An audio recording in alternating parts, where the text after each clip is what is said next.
Marcel Kittel a toujours des ailes. Le coureur allemand a remporté hier sa 3e étape depuis le départ du Tour de France. Victoire bien sûr au sprint, d'un rien devant Mark Cavendish et Peter Sagan. C'est difficile à expliquer, c'est génial.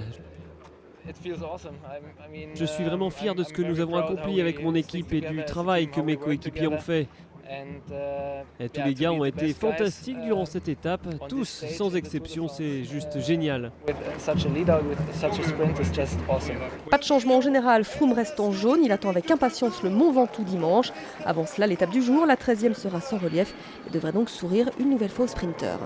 Maintenant, j'essaye à garder mes jambes pour ce week-end à Mont Ventoux.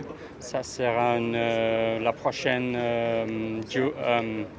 jour très dur pour le classement général.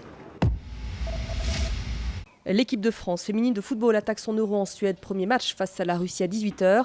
Après leurs 2 demi-finales au JO et à la dernière Coupe du Monde, les filles rêvent de titre. Et comme les braqueuses en basket, récemment, elles espèrent aussi conquérir le public français. Des sourires, une complicité évidente. Difficile de ne pas penser aux braqueuses en voyant ces footballeuses.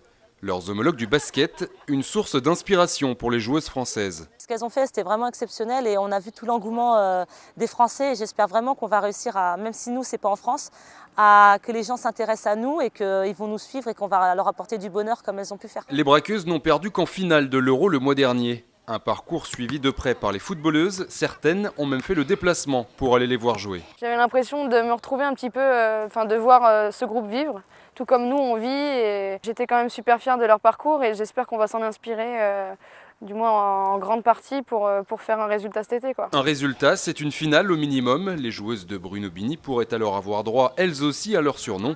Les propositions de supporters ne manquent pas. Les Schtroumpfettes, les princesses, il y en a eu plein quoi. Donc quand on aura peut-être un titre ou quelque chose comme ça, ce sera plus facile de se trouver un nom valorisant. Une victoire le 28 juillet, jour de la finale, leur donnerait d'office le plus valorisant des surnoms, les championnes d'Europe. Le Paris Saint-Germain termine son stage de préparation en Autriche ce soir avec un match face au Rapid Vienne. Ce week-end, les Parisiens restent au repos, reprise de l'entraînement lundi, en attendant l'arrivée imminente de Cavani. Et puis 2 ans de plus pour Clément Grenier qui prolonge avec Lyon. Il a signé jusqu'en 2016. Quant à Stéphane Ruffier, dixit son entraîneur Christophe Galtier, il ne devrait pas quitter Saint-Étienne. Benoît Paire qualifié pour les quarts de finale. Au tournoi de Stuttgart, il s'est facilement imposé 6-3, 6-1 en moins d'1 heure face au vétéran Davydenko. Paire affrontera le Roumain Aneșcu pour une place en demi-finale. Elle est bonne, magnifique. Benoît Paire.